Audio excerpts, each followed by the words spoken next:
the Alex Murdaugh. Day 9 of the double Week 3 of the Alex 100 hours of testimony. This is the 14th day of the double trial murder. drags into week 4, a looming Day 17. Now the defense called more witnesses. Day 22 of the Alex Murdaugh. Week 6, day 25, and the double murder trial of Alex Murdaugh continues in Colleton Alex County. Murdaugh's on trial for the double homicide of his wife, Maggie, and his son, Paul, near the dog kennels of their family's hunting estate.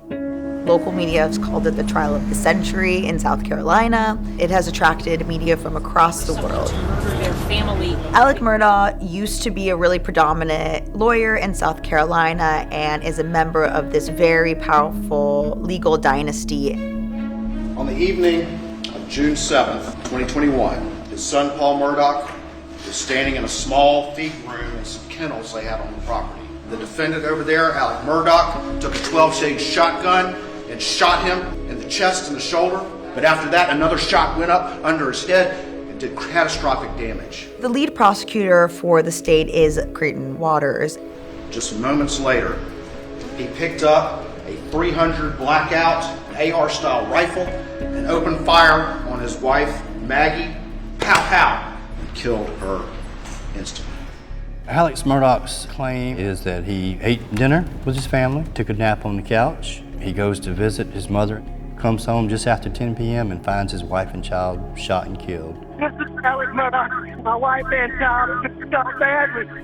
Copy, I'm going on scene. His immediate reaction was to start telling me about an incident that had happened with his son with a boating accident. My son was in a boat wreck a few months back. He's been getting threats. I know that's what it is. I'm Seth Stoughton. I'm a law professor at the University of South Carolina. Paul Murdaugh was on a boat with some other individuals. There was drinking. The boat crashed and one of the individuals on the boat, Mallory Beach, was killed. He told you that it was just random vigilantes from the boat case of which there is no evidence whatsoever. They were alleging that Alec wanted to murder his wife and son because he wanted to hide the fact that he'd been stealing millions of dollars from his law firm and his clients for years. This is a spreadsheet referencing each client and the amount that was stolen from each client. $225,073.46, $112,500, $338,056.14. And why did y'all have to pay all that money back? Because Alec had stolen it. The facts are what matter here. The facts. Murdaugh's got some heavy hitters on his side. Dick Harpootlian is the Johnny Cochran of South Carolina. Did he murder his wife and son? No.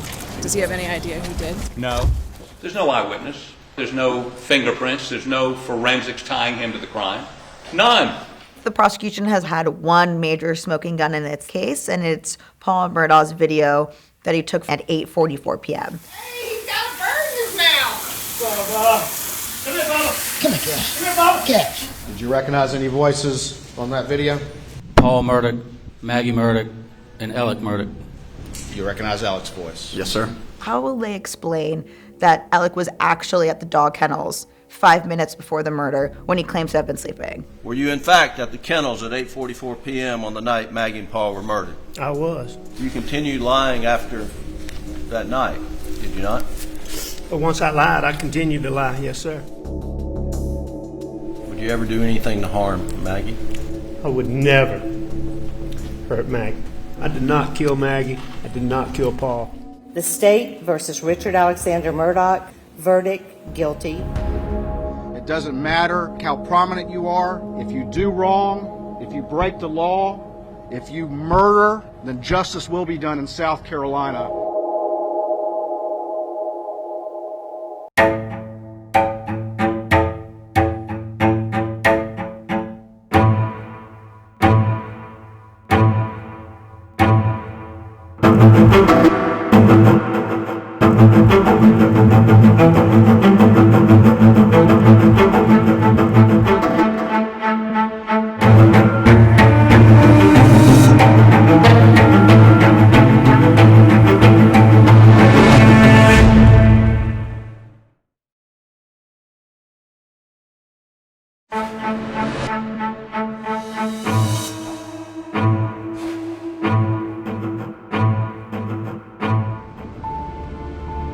It was a field trip to a ghost town.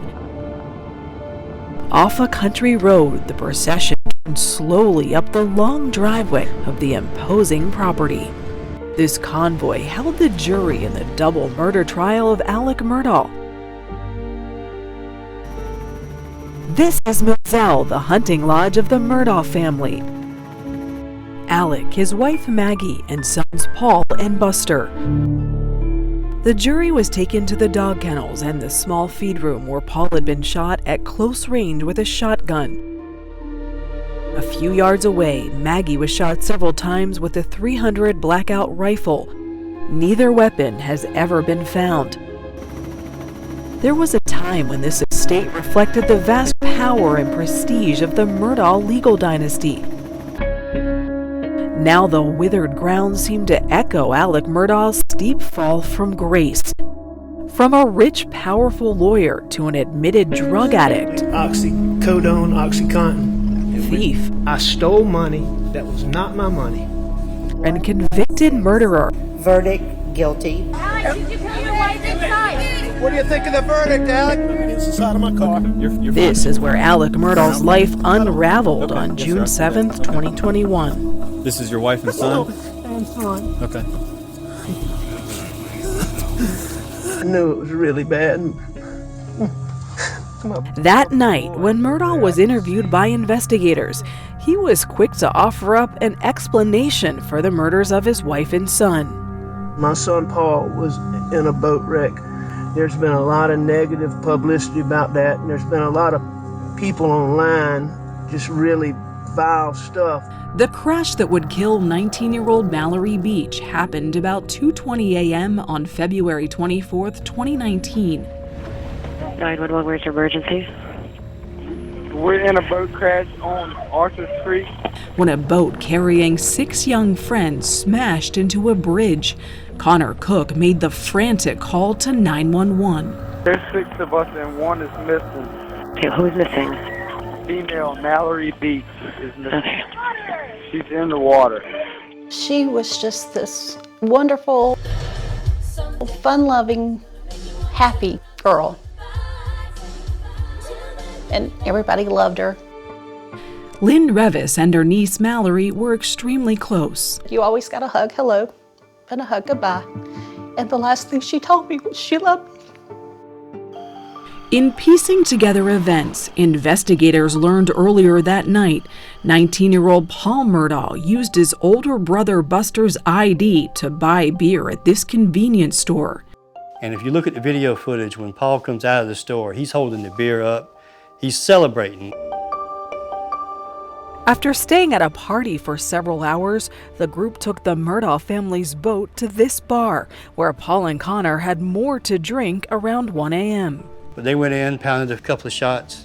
Michael DeWitt is an author and editor of the Hampton County Guardian, part of the Gannett USA Today network. Somewhere around 1:30, you see the video footage of them leaving the boat dock. It was kind of a sad, touching moment when you see Mallory and her boyfriend. I think it's the last moment that anybody captured an image of her alive. It was around 1:15 when they took off again on the boat. Paul was just driving and doing donuts and just... Passenger Miley Altman told investigators tempers were running short. And so Connor starts driving for a little bit, and then Paul, he stops Connor, and he's like, "No, this is my boat, let me drive." I saw the bridge coming. What bridge is it? Paul, what bridge is this? First responders' dash cam video captured the mayhem. All right, where's everybody else at? Everyone's at the bridge, at the bottom of the bridge. Everybody was crying, scared, shocked, just worried about their friend. Then Beaufort County Deputy Sheriff Stephen Domino was one of the first on the scene. After Domino got Mallory's distraught boyfriend Anthony Cook into his patrol car, Paul Murdaugh came into sight. He was walking up from where the boat was. Get that right there away from me. He actually tried to rush through me to get to Paul because I guess he saw him smiling. Paul's smiling while Anthony's girlfriend's missing in the water. Right. Bro, you smiling like you're funny. My girlfriend's gone, folks. That's when Anthony Cook definitively identified the person he said was driving the boat. Y'all know Alex Murdaugh? Oh, yeah, I know that name. That's his son. That's so driving the boat. Good luck. That's when he indicated that he couldn't be touched. Mallory's body was found a week later. And in the weeks after that, we're just waiting. Is someone going to make an arrest? Is there going to be a admission of guilt or responsibility? We're in a boat crash. I think that from day one, ground zero, the effort was, what can we do to get Paul out of this?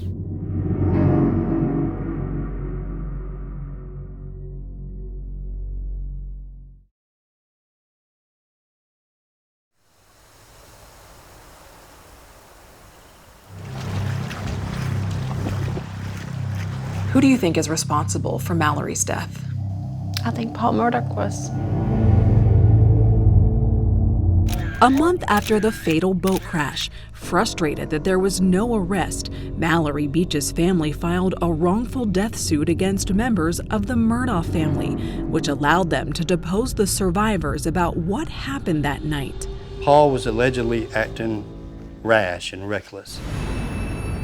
In his deposition, Paul's friend Connor Cook said that the morning of the crash, he didn't tell investigators that Paul was driving the boat because he was afraid. And while at the hospital, he says he was told by Alex Murdaugh that he didn't need to tell anyone who was driving. Alex reportedly went from room to room to try to communicate with the other boat crash passengers and get them all on the same page. At the hospital, several hours after the crash, Paul's blood alcohol level was 3 times over the legal limit. He was getting belligerent with the nurses, staff, according to court records, just being loud and troublesome. But that morning, and for weeks to come, many felt that Paul Murdaugh was not treated like a suspect in a crime. We didn't think he was going to be charged. Why? Because it was taking so long. We just didn't think we'd see that day. Nearly 2 months after the boat crash, Paul was charged with causing the death of Mallory Beach. He pleaded not guilty and remained free after posting bond, and the Murdaugh name began to tarnish.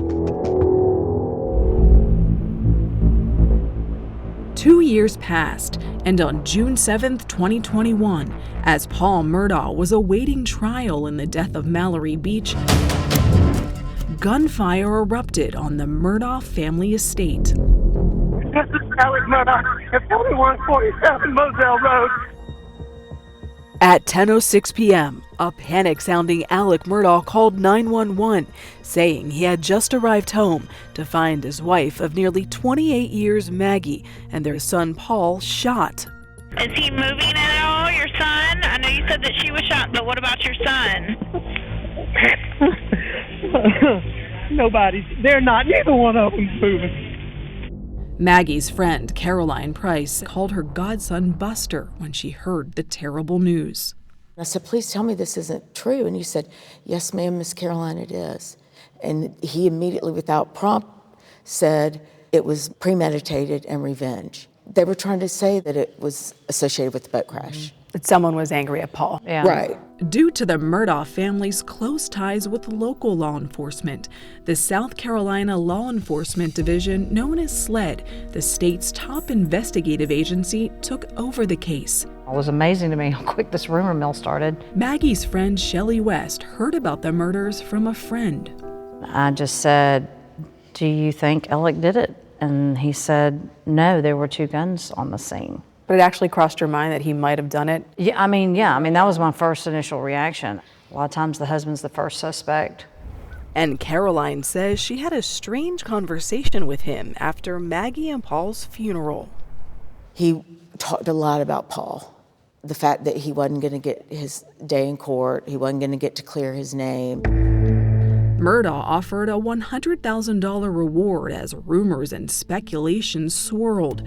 Reports at the time raised questions about their marriage and claimed that Maggie was consulting with a divorce attorney. Marion, her sister, asked me, do you know anything about this? And I said, no. And she said, She never said anything to me, and she tells me everything. Maggie never mentioned there was any trouble in the marriage. Mm-mm. At a hearing a few months later, I questioned the Murdaugh family attorney Dick Harpootlian about the Murdaugh's relationship. Were there any problems in Maggie and Alex's marriage? Absolutely none. None. And I'm trust me, I was with them for almost 2 years. Always affectionate, always courteous, just a picture of a domestic bliss. And as for the theory that the murders were in retaliation for the boat crash, Maggie's friends say she never mentioned any threats against their family. She talked about how unkind everybody was and mean. The looks and the sneers. And they didn't seem to feel unsafe. I mean, they were still carrying on with their normal routine, day-to-day activities and things. As investigators tried to figure out who would want Paul and Maggie Murdaugh dead and why, a call came into 911 that another member of the family was under attack. Somebody stopped to help me, and they tried to shoot me. And it's almost been a case of episodic television where tune in this week and we'll see what's next from Hampton County, home of the Murdaughs.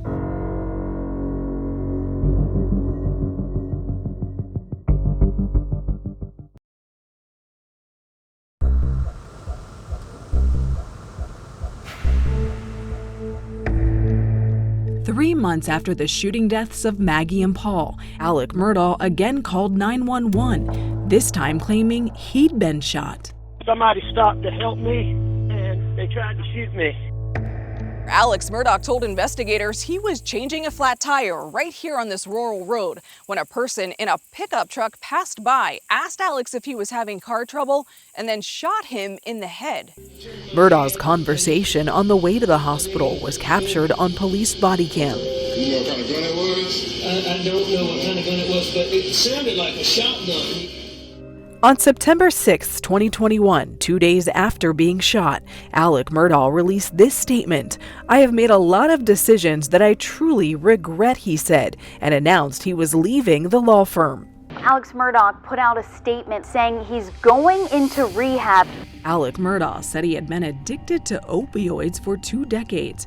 It wasn't only claims of drug abuse now staining Murdaugh's reputation. He was also accused of stealing millions from his own law firm and was asked to resign the day before he was shot. Friday, the law firm has a come to Jesus meeting with him. We know you're allegedly stealing money, you're out. Saturday, the reported shooting. Monday, Alex releases a statement saying, "I'm going into rehab." Then came the even more bizarre news that Murdaugh had allegedly hired this man, his distant cousin Curtis Smith, to shoot him. He wanted you to kill him. Yeah, he wanted me to kill him. Authorities say Murdaugh wanted his killing to look like murder so his surviving son Buster could collect a $10 million life insurance payout. Smith says he refused. Yeah. Ain't happening. It's unclear exactly how Murdaugh came to be shot. Why did you leave the scene? I didn't know anything else to do. Smith was charged in connection with the shooting but has not entered a plea. On September 16, 2021, facing charges of insurance fraud, conspiracy, and filing a false police report, Alex Murdaugh turned himself in. The fact that Murdaugh sat in a chair in a jumpsuit with handcuffs is something I've never seen in my lifetime. Alex Murdaugh was released on bond and allowed to go back to rehab. While Murdaugh was there, investigators were looking into all of his business dealings and the suspicious death of this woman, Gloria Satterfield. Gloria was the housekeeper for the Murdaugh family for more than 20 years. Ronnie Richter is an attorney for the Satterfield family. She literally helped raise Alex Murdaugh's sons, Paul and Buster. In 2018, the 57-year-old died after a fall at the Murdaugh estate. What's been reported is that she was at the house that day on the front steps. The dogs got a little rambunctious and gave her a push, and she fell down the stairs. Satterfield's death was ruled natural, and no autopsy was ever performed. There's nothing natural about a 57-year-old woman falling down a flight of steps and dying from head trauma. At Gloria's funeral, Murdaugh did something very odd, says Richter. He recommended Gloria's sons file a wrongful death lawsuit against him. Murdaugh even steered them toward an attorney, his friend, Corey Fleming. A lot of trust was placed in both Alec and in Corey to do the right things. And it really went south from the outset. Court documents show a $4.3 million payout by Murdaugh's insurance company, but none of the money ever went to Gloria's family. Where did that money go? Well, allegedly it went into Alex Murdaugh's pocket. Alex Murdaugh was charged with 2 felonies for his role in the Gloria Satterfield insurance fraud. This time, a judge ordered him to be held without bond. As Murdaugh sat in jail, he was indicted on dozens more charges for defrauding clients out of millions of dollars. And then in July of 2022, more than a year after the grisly murders, Disgraced South Carolina attorney Alex Murdaugh was indicted today in the high-profile murders of his wife and son last year. Alec Murdaugh was charged with killing his wife Maggie and son Paul. Maggie's friends were relieved that the case was moving forward. I was kind of like, phew, Yeah. finally, and maybe we're going to get some answers.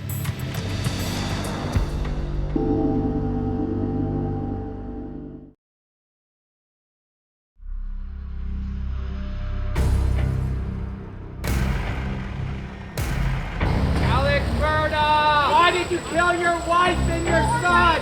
On January 25th, 2023, 19 months after Maggie and Paul were gunned down near the dog kennels at their family hunting estate, That the defendant, Alex Murdaugh over there, told anyone who would listen that he was never at those kennels.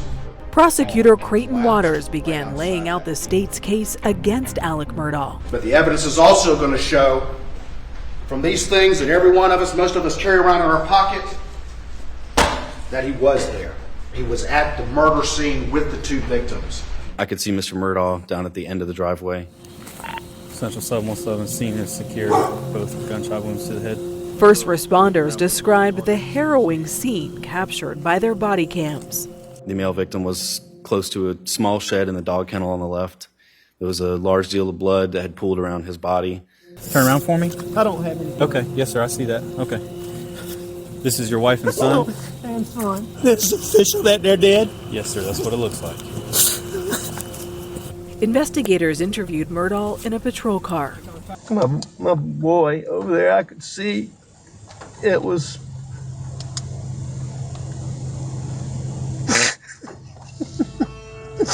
Murdaugh said he spent time with Paul earlier in the evening, riding around the property. After Maggie got home, he dozed off on the couch, and when he got up, there was nobody around. I called Maggie, didn't get an answer. Maggie's a dog lover, and I knew she'd gone to the kennel. I left to go to my mom's. My mom's a late-stage Alzheimer's patient. His visit with his ill mother would become his alibi. Murdaugh told investigators when he returned around 10 p.m., there was still no one home, so he drove down to the dog kennels. That's when he found Maggie and Paul. I tried to turn Paul over first, then I went to my wife, and I could see. I touched them both. Okay. I tried to take their pulse on both of them. When you first saw Paul, you said you tried to... Detective Rutland interviewed Alec Murdaugh that night and told the jurors she noted despite his claim of touching the blood-soaked bodies of his wife and son, he appeared clean. How would you describe the defendant's hands when you saw them? They were clean. How would you describe his t-shirt? Clean. Did those clothes appear to be fresh? They did. Like they'd just come out of the laundry? They could be. Maggie and Paul died from multiple gunshot wounds. Daily Beast's senior national reporter Pilar Melendez shared the investigators' findings. So Paul was shot first, and he was shot twice with a shotgun. Paul was found here next to the feeding room. Very close by, right here is where Maggie was found. Maggie was killed with a .300 blackout rifle and suffered 5 gunshot wounds. A crime scene specialist described her final moments. The shooter was right here. The second shot was not as close, but it still wasn't a long distance. It was approximately here, into the crown of the head. 3 days after the murders, building their timeline, investigators talked to Alex Murdaugh again. We sat down, we ate supper, and we hung around the house for a little while. I know that Maggie went to the kennels. I don't know exactly where Paul went, but he left the house too. I stayed in the house, and I actually fell asleep on the couch. The last time that you saw Paul and Maggie's when y'all were eating supper? Yes, sir.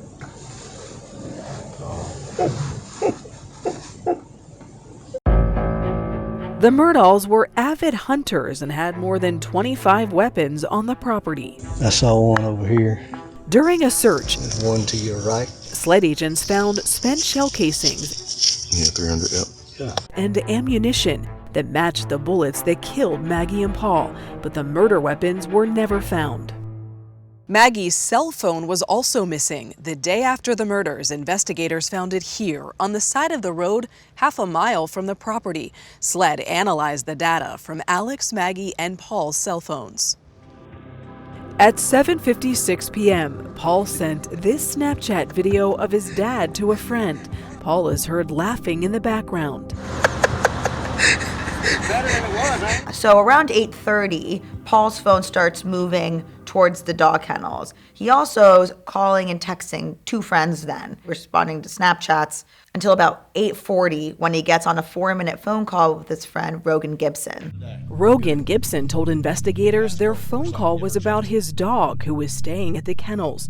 Rogan thought he heard Alec in the background. That immediately sets a red flag for law enforcement because that totally messes up Alex's timeline. And how could he be at the dog kennels at 8:40 when he claims he was sleeping? All the responding units to Moselle Road. 2 months after the murders, agents interviewed Alex Murdaugh again, this time at a SLED office. They asked him if he went down to the kennels that night. I've got information that you were in the background. Was it you? No, sir. Not if my times are right. Who do you think it could have been? I have no idea. In November of 2022, there was a breakthrough in the investigation. Get back. Get back. Agents showed Rogan a video of his dog Cash that they had found on Paul's phone. Paul had shot it at 8:44 p.m., minutes before he was killed. It's a guinea. This is a chicken. Come here, Cash. And what voices did you hear? Paul's, Miss Maggie, Miss Taylor. And how sure are you now? Positive. 100%? That's correct. The prosecutor says Alec is heard saying, "Come here, Bubba," calling the family dog. Come here, Cash.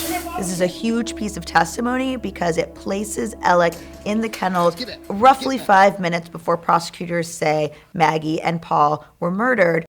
Authorities believed Maggie and Paul were shot around 8:49 p.m.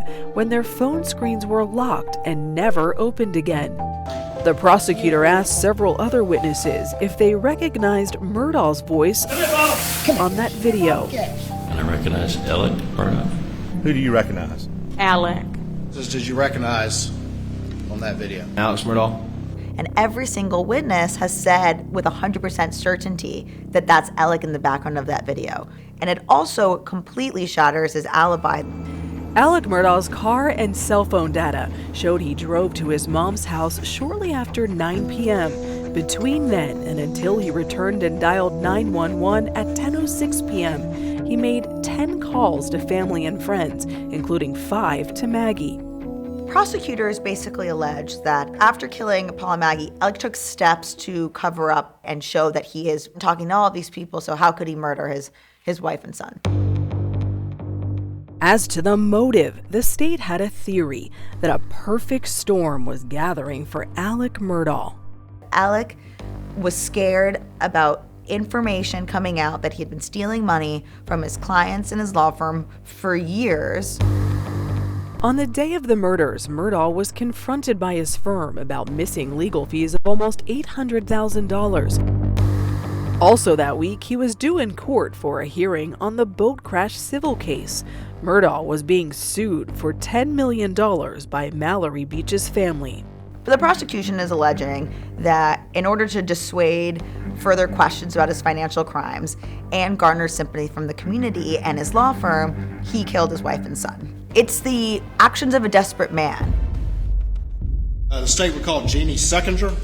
After the judge ruled Murdaugh's alleged financial schemes could be brought in, the state called the firm's CFO Jeannie Seconder. Was anybody at all concerned about those missing fees after those murders happened? We weren't, because we were concerned about Alec. We weren't going to go in there and harass him about money when his family had been killed.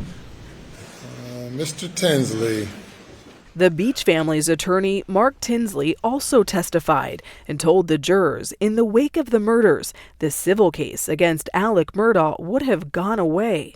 If Alec is the victim of a vigilante, nobody's going to hold him accountable. The case would be over. As the state rested its case, Alex Murdaugh made the risky decision to take the stand. You lied to Maggie, didn't you? I did lie to Maggie.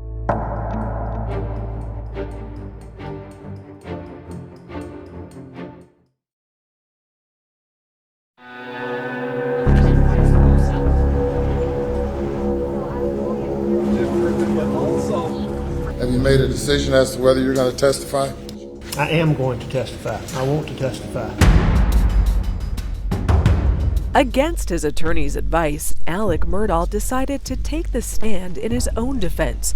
Do you swear or affirm that the testimony you give today will be the truth, the whole truth, and nothing but the truth? Yes, ma'am. Under questioning by attorney Jim Griffin, Murdaugh is hoping the jury will look past his lies and believe that now he's telling them the truth. Did you kill Maggie? No, I did not kill Maggie. I did not kill Paul. I would never hurt Maggie, and I would never hurt Paul. Ever. Under any circumstances. After all the testimony identifying him on that kennel video, Murdaugh is forced to admit he was with his wife and son minutes before prosecutors say they were gunned down. Were you in fact at the kennels at 8:44 p.m. on the night Maggie and Paul were murdered? I was. Come here, Bubba. Come here, Cash. Come here, Bubba. Cash. Did you continue lying after that night? Did you not? But once I lied, I continued to lie. Yes, sir. Why? Oh, what a tangled web we weave.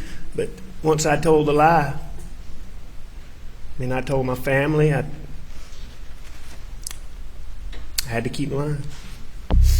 I went to... Murdaugh claims he'd been compelled to lie because of an opioid addiction he battled for 20 years, spending tens of thousands of dollars a week and taking up to 60 or more pills per day. As my addiction evolved over time, I would get in these situations or circumstances where I would get paranoid thinking. But he dismisses the prosecution's theory of mounting pressure from his addiction and alleged financial crimes leading up to the murders. Mr. Murdaugh, on June the 7th, did you believe that your financial house of cards was about to crumble? Absolutely not. Mr. Murdaugh, let's start with a few things I think we can agree. During a 6-hour cross-examination over 2 days, prosecutor Creighton Waters grills Murdaugh. And you stole all of the money, didn't you? About his long history of lying to his financial victims. And Mr. Waters, just to try to get through this quicker, I admit... I know you want to get through it quicker, but we're not. So answer the question, please. What I admit is that I misled them, I did wrong, and that I stole their money. Waters contends it was only because he'd been caught in his lie about being at the kennels that Murdaugh finally came clean. The reality is you, like you've done so many times over the course of your life, had to back up and make a new story that kind of fit with the facts that can't be denied. Isn't that true, sir? No, sir, that's not true. Waters then tries to box him into his new timeline on the night of the murders, zeroing in on 4 minutes between 9:02 and 9:06 when his phone logged 283 steps right before he left to visit his mom. That's far more steps in a shorter time period than any time prior, as you've seen from the testimony in this case. So what were you so busy doing? Going to the bathroom? No, I don't think that I get on a treadmill? Went to the bathroom. No, I didn't get on a treadmill. Jogging place? Nope, I didn't jog in place. Jacks? No, sir, I did not do jumping jacks. Murdaugh reasserts his theory of the murders. That I believe that boat wreck is the reason why Paul and Maggie were killed. Because I can tell you for a fact that the person or people who did what I saw on June the 7th, they hated Paul Murdaugh and they had anger in their heart. Throughout the trial, the defense makes the case that Alex Murdaugh was a devoted family man. His son Buster describes a dad who'd coached his Little League teams and was now stricken with grief. I mean, he was destroyed. He was heartbroken. I walked in the door and saw him and gave him a hug and just broken down. Defense calls Tim Palmbach to the stand, please. The defense calls a crime scene analyst who, based on blood spatter, position of shots fired, and the fact that 2 different guns were used, says there was more than one shooter. My opinion is the totality of the evidence is more suggestive of a 2-shooter scenario. The prosecution disagrees. This is Alec, the prosecutor, the lawyer, and he's thinking through this. He's thought through this. He's going to use 2 guns because it's going to confuse people that perhaps there were 2 shooters. But in his closing to the jury, Waters argues that all the evidence points to Alex Murdaugh. Paul and sibling from that first shot, a close range shot, with no indication that he detected a threat from the person who fired that weapon. And why? Because it was him. Maggie sees what happens and she comes running over there. She's running to her baby. She got mowed down by the only person that we have conclusive proof was at that scene just minutes before, and who lied about that very fact. And he describes how Murdaugh could have cleaned up at the kennels afterwards. It wouldn't take long to strip down and wash yourself off. Get in that cart and head back to the house. Here we are with a Mr. Clean theory. He takes a hose and washes himself off and gets in a golf cart, butt naked, I guess, and drives to the house. Defense attorney Jim Griffin pushes back on the prosecution's theory. He would have to be a magician to make all that evidence disappear. The shooter's covered in blood. The shooter's gun is covered in blood. Common sense thing here is there were 2 shooters. Instead, said Griffin, investigators zeroed in on Murdaugh to the exclusion of other suspects because he was an easy target. Long-time drug problem, his financial issues, misconduct were exposed. Easy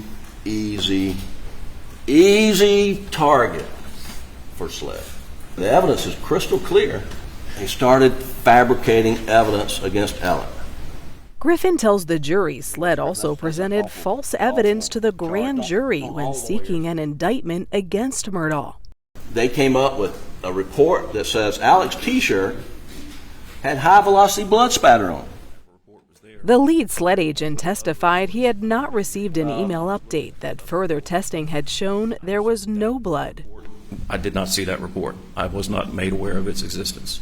Sled failed miserably in investigating this case. And had they done a competent job, that Alec would have been excluded a year ago. Then he addresses the single most problematic piece of evidence for the defense. Really, we're back to the lie. Because that's all they have in this case. He lied because he had a closet full of skeletons. But what he didn't lie for is because he was covering up the fact that he killed Maggie and Paul. Alec would not have killed the people he loved the most in the world. This defendant has fooled everyone. And he fooled Maggie and Paul too. And they paid for it with their lives. Don't let him fool you too. After hearing from 75 witnesses in more than 5 weeks, the jury deliberates for just under 3 hours before returning with a verdict. The state versus Richard Alexander Murdaugh. Murdaugh is found guilty of murdering his wife and son. Guilty. Verdict. You understand there is a verdict in the double murder trial. At sentencing the next day, Judge Clifton Newman gives Murdaugh one last chance to appeal to the court. I respect this court, but I'm innocent. Unmoved, Judge Newman sentences him to 2 consecutive life terms in prison. And I know you have to see Paul and Maggie during the night times when you're attempting to go to sleep. I'm sure they come and visit you. I can't stop thinking about the fact that it is a video on Paul's own phone that really was critical in this case. Well, I think it is ironic. In a murder case, the victims can't testify, but in many ways they do. Oftentimes they leave something behind that lets you know what happened to him, and in this case it was Paul's video. Come here, Cash. Come here, Bob. Cash. It's Paul testifying from the grave.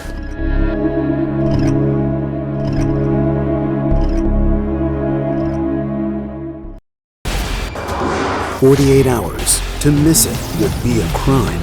Were you at all prepared for what happened in this case?